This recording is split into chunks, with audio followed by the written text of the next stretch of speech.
بسم اللہ الرحمن الرحیم۔ السلام علیکم۔ امید ہے آپ سب لوگ خیریت سے ہوں گے۔ الحمدللہ میں بھی بالکل ٹھیک ٹھاک ہوں۔ آج کے نئے ولاگ میں آپ کو خوش آمدید۔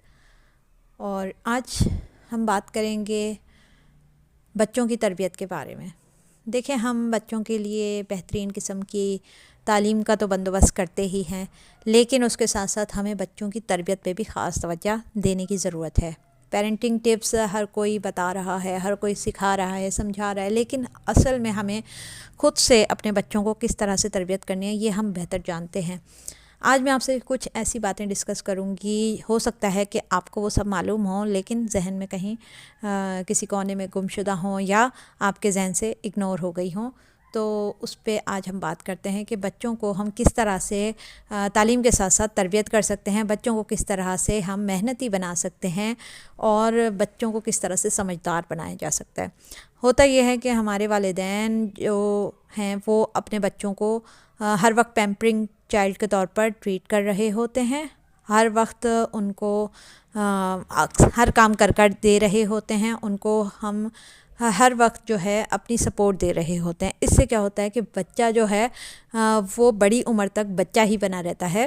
اور ہم کراچی میں جب رہتے تھے، شادی سے پہلے میں رہتی تھی، تو میں نے خود بھی وہاں میٹرک لیول تک دیکھا کہ بچے میٹرک کے بعد جو ہیں کچھ ارننگ کرنے کی کوشش کرتے ہیں، کچھ سیکھنے کی کوشش کرتے ہیں، لیکن یہاں پنجاب میں جو ہے اس ٹائپ کا کلچر نہیں ہے۔ یہاں پر ماسٹر لیول تک بچے جو ہیں پیرنٹس سے فیسز لے رہے ہیں، ان کے اندر خود سے کمانے کا، کوئی محنت کرنے کا جو ہے شوق نہیں ہے، وہ اپنے سارے خرچے ذمہ داریاں والدین پہ ڈالتے ہیں۔ اور میں نے بہت سے گھروں میں یہاں پر یہ بھی دیکھا ہے کہ بیٹیاں جو ہیں وہ 20-25 سال کی ایج تک بھی اگر وہ اسٹڈی کر رہی ہیں، کوئی کام کر رہی ہیں، تو وہ اپنی مدر سے جو ہے نا سارا کچھ کام کروا رہی ہوتی ہیں گھر کا، وہ ان کی کسی بھی طرح سے ہیلپ نہیں کر رہی ہوتی۔ تو یہ ایک چیز جو ہے بہت ہی غلط ہے۔ ہمیں چاہیے کہ اپنے بچوں کو کم عمری سے ہی چھوٹے چھوٹے کام کرنے کی عادت ڈالیں، یہی ہماری تربیت کا حصہ ہے۔ اس سے کیا ہوتا ہے کہ جب بچہ جو ہے چھوٹی عمر سے چھوٹے چھوٹے سے کام کرنے لگتا ہے، تو ایک تو اس میں انا پرستی نہیں آتی کہ وہ کسی کام کو چھوٹا نہیں سمجھتا۔ دوسری چیز یہ ہوتی ہے کہ وہ ایک ہیلپر اور ایک مددگار کا کام دیتا ہے۔ جیسے ہی وہ بڑا ہوتا ہے تو وہ اپنی ذمہ داریوں کو سمجھنا سیکھ جاتا ہے اور وہ خود سے آگے بڑھنے کی، محنت کرنے کی کوشش کرتا ہے۔ اور صرف تعلیم ہی آپ کے لیے سب کچھ نہیں ہوتی، تعلیم کے ساتھ آپ کی تربیت، آپ کے ایفرٹس بھی بہت اہمیت رکھتی ہیں۔ تو بہت سی مائیں جو ہیں وہ پریشان ہوتی ہیں کہ جی ہمارے بچے جو ہیں وہ کیسے کھائیں گے، جبکہ بچہ کتنا ہے، 16 17 18 سال کا ہے، لیکن وہ بخار میں بھی والدہ جو ہیں وہ اٹھ کے کھانا پکا رہی ہیں یا گھر کی صفائیاں کر رہی ہیں۔ یہ چیز نہیں ہونی چاہیے۔ الحمدللہ میری والدہ نے بھی اپنے بچوں میں، بیٹیوں اور بیٹوں میں یہ فرق نہیں کیا۔ ہمارے گھر میں بھائی جو ہے واشنگ مشین لگانے میں بھی والدہ کی ہیلپ کرتے تھے، دیواریں جھاڑنے میں، پنکھے صاف کرنے میں والدہ کی ہیلپ کرتے تھے، اور ابھی بھی وہ شادی کے بعد بھی اس طرح سے کرتے ہیں۔ اور اس سے آنے والی جو ان کی لائف میں پارٹنرز ہیں وہ خوشحال ہیں، انہیں کوئی ٹینشن نہیں ہے کہ اگر کسی وقت میڈ نہیں آئی ہیں تو انہیں اکیلے سب کچھ فیس نہیں کرنا پڑتا۔ میرے بھائی ان کی ہیلپ کرتے ہیں، اور یہی حال الحمدللہ اب ہمارا ہے کہ ہم اپنے بچوں کو کم عمری سے ہی ٹرین کر رہے ہیں۔ مقصد یہ نہیں ہے کہ آپ بچوں پہ بہت زیادہ بوجھ ڈالیں، بہت زیادہ ان سے کام لیں۔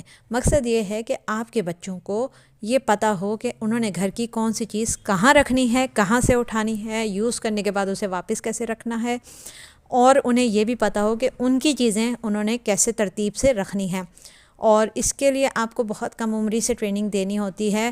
الحمدللہ میرے بچے 4-5 سال کی ایج سے یہ کام سیکھ چکے ہیں، اور ابھی میری چھوٹی بیٹی 6 سال کی ہے وہ بھی، اور جو بڑا بیٹا 10 سال کا ہے وہ بھی۔ یہ سب اپنے اپنے الماریوں میں کپڑے کیسے رکھنے ہیں، بکس کو کیسے سیٹ کرنا ہے، اپنے یونیفارم کو کیسے مینیج کرنا ہے، یہ سب کام ان کو آتے ہیں۔ کام کرنے کو میں بھی کر سکتی ہوں، میڈ سے بھی کروا سکتی ہوں، اور ہم بڑے بن کر ان کو ہر وقت پیمپرنگ بھی کر سکتے ہیں، لیکن اس سے کیا ہوگا کہ یہ بڑی ایج تک اپنی ذمہ داری کو نہیں سمجھیں گے۔ جب انہیں اس بات کا احساس ہوگا کہ ہم نے اپنی چیزوں کو خود سنبھالنا ہے، تو یہ صرف خود کو ہی نہیں سنبھالیں گے، بلکہ اگر کوئی اور دوسرا انسان ان کی مدد کا طلبگار ہوگا یا یہ دیکھیں گے کہ اس کو ان کی مدد چاہیے تو یہ خود بخود آگے بڑھیں گے اور اپنی ذمہ داری اٹھائیں گے۔ تو بچوں کو یہ لازماً پتہ ہونا چاہیے کہ انہوں نے اپنی چیزوں کو صاف ستھری ترتیب کیسے دینی ہے، پلس ان کو یہ پتہ ہونا چاہیے کہ اگر والدہ یا والد بیمار ہیں تو انہوں نے اپنے والدین کی خدمت کیسے کرنی ہے، اپنے سے چھوٹے بہن بھائیوں کا خیال کیسے رکھنا ہے، اور کسی بھی ضرورت مند کے کام کیسے آنا ہے۔ ساتھ ہی ساتھ بڑے بہن بھائیوں کو، بچوں کو آپ اس طرح سے سمجھا سکتے ہیں کہ انہوں نے چھوٹے بہن بھائیوں کی پڑھائی میں ہیلپ کرنی ہے۔ اس سے 2 فائدے ہوں گے، ایک تو ان کے جو پڑھائی ہے وہ ریوائز ہوتی رہے گی اور وہ اپنی ریڈنگ میں، رائٹنگ میں اچھے ہو جائیں گے، ان کی کریٹیوٹی بڑھے گی، ان کا کانفیڈنس اور اسکلز بڑھیں گے۔ دوسری چیز یہ کہ چھوٹے بچے کی ایزیلی گھر میں ہیلپ ہو جائے گی کہ جب آپ مصروف ہیں، جب آپ گیسٹ کو ٹائم دے رہی ہیں یا آپ گھر کے کوئی کام کر رہی ہیں، تو آپ کا ایک بچہ دوسرے بچے کو پڑھائے گا۔ تو اس طرح سے ان کے اندر جو ہے پڑھانے کی صلاحیت بھی آئے گی، اور کمیونیکیشن جو گیپ ہوتا ہے بہن بھائیوں میں سم ٹائمز بڑے چھوٹے کا، وہ بھی کم ہو جائے گا۔ تو بچوں کی تعلیم کے ساتھ ان کی تربیت بھی کیجیے اور اپنی دعاؤں میں ہمیں یاد رکھیے۔ آپ کو میری ویڈیو سے کیا کچھ سیکھنے کو ملا یا آپ کی اس بارے میں کیا رائے ہے، کمنٹس کے ذریعے ضرور بتائیے گا۔ ویڈیو پسند آئی ہو تو لائک اور شیئر کیجیے، چینل کو سبسکرائب نہیں کیا تو سبسکرائب کر لیجیے۔ اگلے ویلاگ تک کے لیے اللہ حافظ۔